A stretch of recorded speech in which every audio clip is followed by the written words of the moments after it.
Selamat siang, pada kesempatan kali ini kami akan menjelaskan materi pendidikan kewarganegaraan dengan tema pengaruh negatif iptek dalam kehidupan bermasyarakat, berbangsa, dan bernegara. Sebelumnya kami izin memperkenalkan diri, nama saya Darmawan Setia Putra Purba. Nama saya M. Ragos Raihan. Nama saya Faiz Khairul Arif.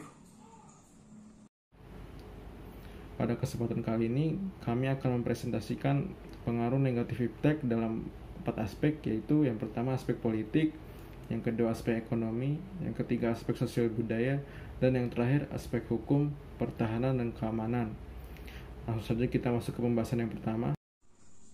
Pengaruh negatif iptek dalam aspek politik.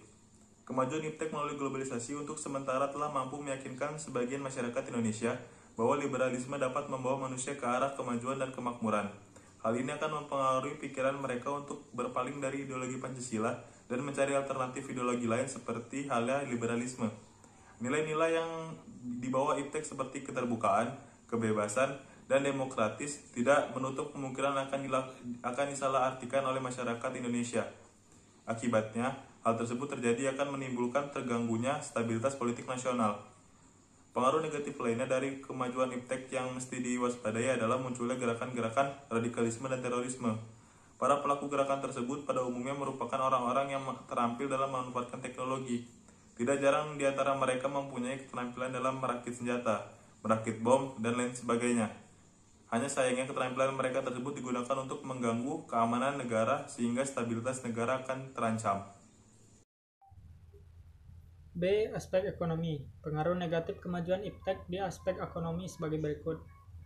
1. Indonesia akan dibanjiri oleh barang-barang dari luar, seiring dengan adanya perdagangan bebas yang tidak mengenal adanya batas-batas negara. Hal ini mengakibatkan semakin terdesaknya produk lokal, terutama yang tradisional, karena kalah saing dengan barang dari luar.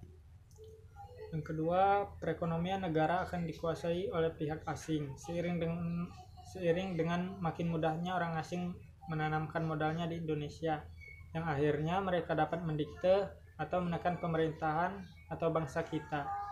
Dengan demikian, bangsa kita akan dijajah secara ekonomi oleh negara investor. Lalu yang ketiga, akan timbulnya kesenjangan sosial yang tajam sebagai akibat dari adanya persaingan bebas. Persaingan bebas akan menimbulkan adanya pelaku ekonomi yang kalah dan yang menang. Yang menang akan leluasa memonopoli pasar, sedangkan yang kalah akan menjadi penonton yang senantiasa tertindas. Selanjutnya, pemerintahan hanya sebagai regulator pengatur ekonomi yang mekanismenya akan ditentukan oleh pasar. Yang terakhir, sektor-sektor ekonomi rakyat yang diberikan subsidi semakin berkurang, koperasi semakin sulit berkembang, dan penerapan tenaga kerja dengan pola padat karya makin ditinggalkan. Iptek dalam aspek sosial budaya, yang pertama ada gaya hidup konsumtif, di mana kita cenderung mengkonsumsi barang-barang luar negeri secara berlebihan. Yang kedua, munculnya sifat hedonisme, di mana kita cenderung mengejar kenikmatan pribadi atau kenikmatan duniawi dengan mengabaikan norma-norma yang berlaku di masyarakat. Kemudian yang ketiga, yaitu munculnya sikap individualisme, di mana kadang kita menganggap orang lain tidak ada atau bahkan lebih rendah daripada kita.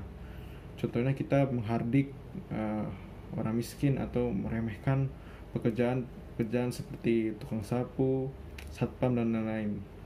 Kemudian yang keempat, timbulnya kesenjangan sosial antara yang kaya dan miskin. Yang kelima yaitu timbulnya westernisasi, di mana gaya hidup kita menjadi berorientasi dengan gaya hidup budaya barat. Contohnya kita seperti laki-laki memakai anting atau penggunaan rok mini pada wanita. Kemudian yang keenam, hilangnya tegang rasa, atau seperti hilangnya semangat gotong royong, kemudian kerjasama, dan lain-lain. Kemudian yang ketujuh, makin lunturnya nilai-nilai keagamaan dalam masyarakat. Yang terakhir yaitu pengaruh negatif iptek dalam aspek hukum, pertahanan, dan keamanan. Yang pertama, munculnya sifat anarkis dalam masyarakat yang dapat mengusik perdamaian dan ketertiban bangsa Indonesia. Yang kedua yaitu hilangnya peran masyarakat dalam ikut serta menjaga ketertiban dan kedamaian bangsa Indonesia dengan adanya teknologi-teknologi canggih. Kemudian yang terakhir, penyalahgunaan kekuasaan senjata berskala global seperti bom nuklir atau senjata biologis yang dapat mengusik perdamaian dunia. Sekian dari kami. Jika ada salah kata, mohon dimaafkan. Sekian dan terima kasih.